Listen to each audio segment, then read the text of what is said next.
ಆತ್ಮೀಯ ಬಂಧುಗಳೇ, ಶ್ರೀರಾಮಚರಿತ ಮಾನಸ ಅಯೋಧ್ಯಾಕಾಂಡ, ಇದರಿಂದ ಚೌಪಾಯಿಗಳು ಮತ್ತು ದೋಹೆಯನ್ನು ತಿಳ್ಕೊಳ್ಳೋಣ.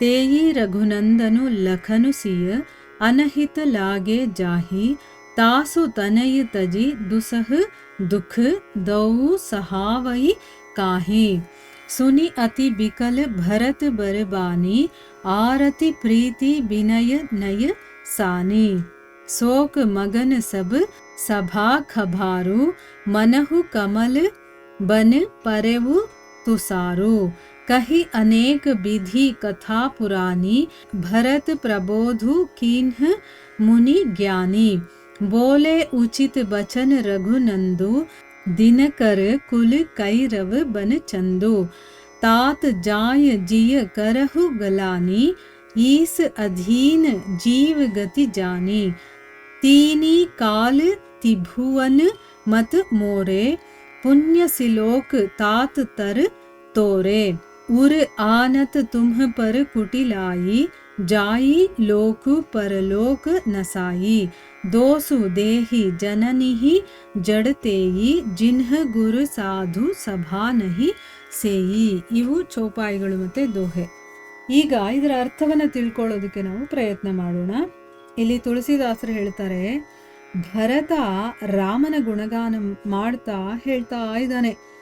ಏನು, ರಾಮ ಸೀತಾ ಲಕ್ಷ್ಮಣ ಕಾಡಿಗೆ ಹೋದ್ರು ಅನ್ನೋ ಸುದ್ದಿಯನ್ನ ಕೇಳಿ ಕೂಡ ನನ್ನ ಜೀವ ಇನ್ನೂ ಹಾಗೆ ಇದೆಯಲ್ಲ, ಮತ್ತೆ ಅಷ್ಟೇ ಅಲ್ಲದೆ ಇಲ್ಲಿ ಬಂದು ಕಣ್ಣಾರೆ ನೋಡಿದ ಮೇಲೂ ಕೂಡ ಇನ್ನೂ ಬದುಕಿದೆಯೇ, ಈ ಜೀವ ಇನ್ನೂ ಏನೇನು ಸಹಿಸು ಅಂತ ಹೇಳುತ್ತೋ ಗೊತ್ತಿಲ್ಲ ನನಗೆ, ಅಂದರೆ ಮುಂದೆ ಇನ್ನೂ ಏನೇನಾಗುತ್ತೋ ನನಗೆ ಗೊತ್ತಿಲ್ಲ ಅಂತಂದ್ಬಿಟ್ಟು ಅವನು ಹೇಳ್ತಾನೆ. ಆದರೆ ಮಹಿಮಾನ್ವಿತರಾದಂತಹ ಸೀತಾ ರಾಮ ಲಕ್ಷ್ಮಣರನ್ನು ನೋಡಿ ಹಾದಿಯಲ್ಲಿ ಬರ್ತಾ ಇದ್ದಂತಹ ಸರ್ಪಗಳು ವೃಶ್ಚಿಕಗಳು ತಮ್ಮ ಭಯಂಕರವಾದಂತಹ ವಿಷಯವನ್ನು ಮತ್ತು ಕೋಪವನ್ನು ಕೂಡ ತ್ಯಾಗ ಮಾಡುತ್ತೆ. ಅಂತಹ ಸೀತಾ ರಾಮ ಲಕ್ಷ್ಮಣರು ಕೈಕೆಯ ದೃಷ್ಟಿಯಲ್ಲಿ ಶತ್ರುಗಳಾಗೋದ್ರು. ಅಂದರೆ ಅಂಥ ಒಂದು ವಿಷ ಜಂತುಗಳೇನೆ ತಮ್ಮ ವಿಷವನ್ನು ಕೋಪವನ್ನು ಬಿಟ್ಬಿಟ್ರು. ಆದರೆ ಅಷ್ಟೊಂದು ಪ್ರೀತಿಸ್ತಾ ಇದ್ದಂಥ ನನ್ನ ತಾಯಿ ಶತ್ರುವಿನ ರೂಪದಲ್ಲಿ ಅವನನ್ನು ನೋಡ್ಬಿಟ್ಲು ಅಂತಂದ್ಬಿಟ್ಟು ಇಲ್ಲಿ ಹೇಳ್ತಾ ಇದ್ದಾನೆ. ಆ ಕೈಕೆ ಮಗನಾದ ನನಗಲ್ಲದೆ ದೈವ ಬೇರೆ ಯಾರಿಗೆ ತಾನೇ ಇಂಥ ದುಸ್ಸಹವಾದಂತಹ ದುಃಖವನ್ನು ಕೊಡುತ್ತೆ. ಅಂದರೆ ಅಂಥ ತಾಯಿಯ ಮಗ ನಾನು, ಇನ್ನು ನನಗಿಂತ ಕಷ್ಟ ಬರದೆ ಇನ್ಯಾರಿಗೆ ತಾನೇ ಕಷ್ಟ ಬರೋದಕ್ಕಾಗುತ್ತೆ? ಅದು ಸಹಿಸ್ಕೊಳ್ಳೋದಕ್ಕಾಗದೇ ಇರುವಂತಹ ದುಃಖ ಇದು. ಅಂಥ ದುಃಖವನ್ನು ನನಗಲ್ಲದೆ ಇನ್ಯಾರು ಕೊಡ್ತಾರೆ? ಅತ್ಯಂತ ವ್ಯಾಕುಲವೂ ದುಃಖ, ಪ್ರೇಮ, ನೀತಿ, ವಿನಯ ಇವುಗಳೆಲ್ಲ ಅದ್ದಿದಂತಹ, ಅಂದರೆ ಇದೆಲ್ಲ ಗುಣಗಳು ಅವನಲ್ಲಿ ತುಂಬಿ ತುಳುಕ್ತಾ ಇದೆ. ಅಂಥ ಗುಣಗಳಲ್ಲಿ ಅದ್ದಿದಂಥ ಭರತನ ಶ್ರೇಷ್ಠ ವಾಣಿಯನ್ನು ಕೇಳಿ ಎಲ್ಲರೂ ಕೂಡ ಶೋಕಮಗ್ನರಾಗ್ತಾರೆ. ಮೊದಲು ಅವನ ಮೇಲೆ ತುಂಬಾ ಅವರಿಗೆ ಬೇಜಾರಿರುತ್ತೆ, ಆದರೆ ಅವನ ಮಾತುಗಳು, ಅವನಿಗಿರುವಂಥ ಪ್ರೀತಿ, ಆ ರಾಮನ ಮೇಲಿರುವಂಥ ಒಂದು ಪ್ರೀತಿ ಗೌರವ ಅದೆಲ್ಲ ನೋಡಿ ಎಲ್ಲರಿಗೂ ಅವನು ಮಾತಾಡ್ತಾ ಇರುವ ಮಾತಲ್ಲೇ ಅವನಿಗೆ ಎಷ್ಟು ದುಃಖ ಆಗ್ತಾ ಇದೆ ಅಂತ ಅವ್ರಿಗೆ ಗೊತ್ತಾಗ್ತಾ ಇದೆ. ಅದನ್ನು ಕೇಳಿ ಎಲ್ಲರೂ ಕೂಡ ಶೋಕಮಗ್ನರಾಗ್ತಾರೆ. ಇಡೀ ಸಭೆಯಲ್ಲಿ ಕಮಲವನಕ್ಕೆ ಹಿಮ ಬಡಿತೇನೋ ಅನ್ನೋ ಹಾಗೆ ವಿಷಾದ ಕವಿಯುತ್ತೆ. ಅಂದರೆ ಅರ್ಥ ಏನು? ಈಗ ಕಮಲದ ಹೂವಿಗೆ ಸೂರ್ಯ ಇಷ್ಟ, ಅದಕ್ಕೆ ಹಿಮ ಆಗೋದಿಲ್ಲ ಅದು ಅಲ್ವಾ? ಆ ಹಿಮ ಬಂತು ಅಂತಂದರೆ ಅದಕ್ಕೊಂಥರ ಕಷ್ಟ, ಹಿಂಸೆ ಆಗ್ಬಿಡುತ್ತೆ. ಆ ರೀತಿ ಅಲ್ಲಿದ್ದಂಥ ಇಡೀ ಸಭೆಗೆ ಹಿಮ ಬಡ್ದಿದೆಯೇನೋ ಅನ್ನೋ ರೀತಿ ಅವರಿಗೆ ವಿಷಾದ ಆಯಿತು. ಅವರೆಲ್ಲ ಕಮಲಗಳು ಈ ವಿಚಾರ ಬಂದು ಹಿಮದ ಹಾಗೆ ಅವ್ರಿಗೆ ಅನಿಸುತ್ತೆ. ಆಗ ಅವರಿಗೆ ದುಃಖ ಸಹಿಸ್ಕೊಳ್ಳೋದಕ್ಕಾಗಲ್ಲ. ಆಗ ಜ್ಞಾನಿಗಳಾದಂಥ ವಸಿಷ್ಠ ಮುನಿಗಳು ಹಲವು ಪ್ರಕಾರದ ಪ್ರಾಚೀನ ಆಖ್ಯಾನಗಳನ್ನು ಹೇಳಿ, ಅಂದರೆ ಹಳೆಯ ಕಥೆಗಳಿರುತ್ತಲ್ಲ ಇತಿಹಾಸದಲ್ಲಿ ನಡೆದಿರುವಂಥದ್ದು, ಅದನ್ನೆಲ್ಲ ಹೇಳಿ ಭರತನನ್ನು ಸಮಾಧಾನ ಪಡಿಸ್ತಾರೆ. ನೋಡಿ, ಈ ಕಥೆಗಳಲ್ಲಿ ಒಂದು ಶಕ್ತಿ ಇರುತ್ತೆ, ಅದು ನಮ್ಮಲ್ಲಿ ಉತ್ಸಾಹ, ಹುಮ್ಮಸ್ಸನ್ನು, ಪ್ರೀತಿ, ವಿಶ್ವಾಸವನ್ನು ತುಂಬುತ್ತೆ. ಇಲ್ಲ ಅಂತಂದರೆ ಎಕ್ಸಾಂಪಲ್ಗಳಾಗಿ ಕಥೆಗಳನ್ನು ಯಾಕೆ ಹೇಳ್ತಾರೆ ಹೇಳಿ? ಈಗ ತುಂಬ ದುಃಖ ಪಟ್ಕೊಳ್ತಾ ಇದ್ದಾನೆ ಭರತ, ಅವನಿಗೆ ಕಥೆಗಳನ್ನು ಹೇಳ್ತಾ ಇದ್ದಾರೆ. ಇತಿಹಾಸದಲ್ಲಿ ಈ ರೀತಿ ಎಲ್ಲ ನಡೆದಿದೆಯಪ್ಪ, ನೀನೇನು ಯೋಚನೆ ಮಾಡಬೇಡ, ಇದು ನಿನಗೆ ಬರ್ತಾ ಇರೋದಲ್ಲ ಅಂತಂದ್ಬಿಟ್ಟು. ಈಗ ನಮ್ಮ ಮನಸ್ಸಿಗೂ ತುಂಬ ಬೇಜಾರು, ನೋವಾಗಿರುತ್ತೆ.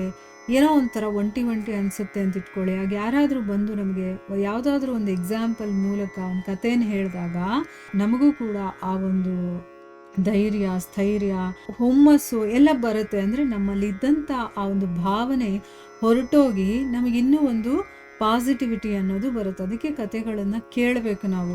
ನಾವೇನು ಅಂದ್ಕೊಂಡ್ಬಿಡ್ತೀವಿ, ಸಾಮಾನ್ಯವಾದ ಒಂದು ಚಿಕ್ಕ ಕಥೆ ಹೇಳಿದಾಗ ಅಯ್ಯೋ ಇದೆಲ್ಲ ಯಾರು ಕೇಳ್ತಾರೆ, ಆ ರೀತಿ ನಾವು ನೆಗ್ಲೆಕ್ಟ್ ಮಾಡಬಾರ್ದು. ಆ ಚಿಕ್ಕ ಕಥೆನೇ ನಮ್ಮ ಜೀವನವನ್ನು ಚೇಂಜ್ ಮಾಡಬಹುದು ಅಲ್ವಾ. ಯಾವುದ್ರಲ್ಲಿ ಏನು ಅಡಗಿದೆಯೋ ಗೊತ್ತಿಲ್ಲ ಶಕ್ತಿ. ಸೊ ಅದಕ್ಕೆ ನಾವು ಯಾವತ್ತೂ ನೆಗ್ಲೆಕ್ಟ್ ಮಾಡಬಾರ್ದು. ಚಿಕ್ಕ ಕಥೆ ಆದರೂ ಕೂಡ ಅದನ್ನು ತುಂಬ ಗಮನವಿಟ್ಟು ಕೇಳಬೇಕು. ಕೇಳೋದನ್ನು ನಾವು ಅಭ್ಯಾಸ ಮಾಡ್ಕೊಂಡಾಗ ಏನಾಗುತ್ತೆ, ನಮ್ಮ ಒಳಗಡೆ ನಮಗೆ ಗೊತ್ತಿಲ್ಲದೆ ಬೇಕಾದಷ್ಟು ಚೇಂಜಸ್ ಆಗುತ್ತೆ ಆಯಿತಾ. ಇಲ್ಲಿ ಕಥೆಗಳನ್ನು ಹೇಳಿ ಭರತನನ್ನು ಸಮಾಧಾನ ಪಡಿಸ್ತಾ ಇದ್ದಾರೆ. ಸೂರ್ಯ ವಂಶ ಅನ್ನುವಂತಹ ಕುಮುದ ಸಮೂಹಕ್ಕೆ ಚಂದ್ರನಾಗಿರುವಂಥ ಶ್ರೀರಾಮನು ಕೂಡ ಯುಕ್ತಿಯುಕ್ತನಾಗಿ ಈ ರೀತಿ ಹೇಳ್ತಾನೆ. ಅಂದರೆ ಸೂರ್ಯ ವಂಶ ಅನ್ನುವಂತಹ ಕುಮುದ ಪುಷ್ಪ ಇದೆಯಲ್ಲ, ಅದಕ್ಕೆ ಚಂದ್ರ ಅಂತಂದರೆ ತುಂಬ ಇಷ್ಟ.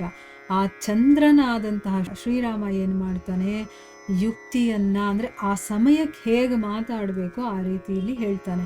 ಏನು ಹೇಳ್ತಾನೆ, ಮಗು ಭರತ ನೀನು ವ್ಯರ್ಥವಾಗಿ ಗ್ಲಾನಿ ಪಡ್ತಾ ಇದೆಯಾ, ಅಂದರೆ ಸುಮ್ಮನೆ ನೀನು ಕೊರಗ್ತಾ ಇದೆಯಾ, ಅಥವಾ ನಾನು ತಪ್ಪು ಮಾಡಿಬಿಟ್ಟೆ ಅಂತ ನೀನು ಒಳಗೇ ನೀನು ಕೊರಗ್ತಾ ಇದೆಯಾ, ಪಶ್ಚಾತ್ತಾಪ ಪಡ್ತಾ ಇದೆಯಾ. ಜೀವಿಯ ಗತಿ ಅನ್ನೋದು ಈಶ್ವರಾಧೀನ ಅಂತ ತಿಳ್ಕೊ. ಅಂದರೆ ನಾವೇನು ಪ್ರತಿನಿತ್ಯ ನಡ್ಕೊಳ್ತಾ ಇದೀವೋ, ಮಾಡ್ತಾ ಇದೀವೋ ಕೆಲಸಗಳಾಗಿರ್ಬೋದು, ನಮ್ಮ ಜೀವನದಲ್ಲಿ ಏನೇ ನಡೀತಾ ಇದ್ರೂ ಕೂಡ ಅದೆಲ್ಲ ಭಗವಂತನ ಅಧೀನದಲ್ಲಿದೆ ಅಂತ ತಿಳ್ಕೊ. ನೀನು ಮಾಡ್ತಾ ಇರೋದಲ್ಲ, ಅವನು ಮಾಡಿಸ್ತಾ ಇದ್ದಾನೆ ಅಂತ ತಿಳ್ಕೊ. ನನ್ನ ಅಭಿಪ್ರಾಯದಲ್ಲಿ ಭೂತ, ಭವಿಷ್ಯತ್, ವರ್ತಮಾನ ಹೀಗೆ ತ್ರಿಕಾಲಗಳಲ್ಲಿ ಮತ್ತು ಸ್ವರ್ಗ, ಮತ್ಸ್ಯ, ಪಾತಾಳ ಹೀಗೆ ತ್ರಿಲೋಕಗಳಲ್ಲಿ ನಿನ್ನಂತಹ ಯಶಸ್ವಿ ಯಾರೂ ಇಲ್ಲ. ಇರುವಂಥ ಪುಣ್ಯ ಶ್ಲೋಕರೆಲ್ಲರೂ ಕೂಡ ನಿನ್ನ ತರುವಾಯದವರೇ, ಅಂದರೆ ನಿನ್ನ ನಂತರ ಬರುವಂಥವ್ರು. ಅಂದರೆ ಅರ್ಥ ಏನು, 3 ಲೋಕಗಳಾದರೂ ಆಗಿರ್ಬೋದು, 3 ಕಾಲಗಳೇ ಆಗಿರ್ಬೋದು, ಅಂದರೆ ಮುಂದೆ ಭವಿಷ್ಯದಲ್ಲೂ ಕೂಡ ನಿನ್ನಂಥ ಯಶಸ್ವಿ ಯಾರೂ ಇರೋದಿಲ್ಲ. ನೋಡಿ, ಇಲ್ಲಿ ರಾಮನೇ ಸರ್ಟಿಫೈ ಕೊಡ್ತಾ ಇದ್ದಾನೆ, ಭರತನಷ್ಟು ಯಶಸ್ವಿಗಳು ಯಾರೂ ಇರೋದಿಲ್ಲ ಅಂತಂದ್ಬಿಟ್ಟು. ಸೊ ಇಲ್ಲಿ ನೀನು ಯೋಚನೆ ಮಾಡಬೇಡ, ಇನ್ನು ಬೇಕಾದಷ್ಟು ಜನ ಯಶಸ್ವಿಗಳಿದ್ದಾರೆ, ಅವರೆಲ್ಲರೂ ಕೂಡ ನೀನು ಆದಮೇಲೆ ಬರುವಂಥವ್ರು. ನಿನ್ನ ಬಗ್ಗೆ ಕೆಟ್ಟ ಆರೋಪ ಮಾಡ್ತಾರಲ್ಲ, ಅದು ಏನು ಮನಸ್ಸಲ್ಲಾದರೂ ಮಾಡಿಕೊಂಡ್ರೂ ಸರಿನೇ, ಅಂಥವರು ಇಹ ಮತ್ತು ಪರ ಎರಡರಲ್ಲೂ ಅವರು ಕೆಟ್ಟು ಹೋಗ್ತಾರೆ ಅಂತ ಹೇಳ್ತಾ ಇದ್ದಾನೆ. ಅಂದರೆ ರಾಮ ಎಲ್ಲರ ಮುಂದೆ ಇದನ್ನು ಹೇಳ್ತಾ ಇದ್ದಾನೆ, ಪರೋಕ್ಷವಾಗಿ ಎಲ್ಲರನ್ನೂ ಕೂಡ ಎಚ್ಚರಿಸ್ತಾ ಇದ್ದಾನೆ. ಭರತನ ಬಗ್ಗೆ ಯಾರಾದರೂ ಮಾತಾಡಿದ್ರೆ ಏನಾಗುತ್ತೆ ಅಂತಂದ್ಬಿಟ್ಟು ಇಲ್ಲಿ ಹೇಳ್ತಾ ಇದ್ದಾನೆ.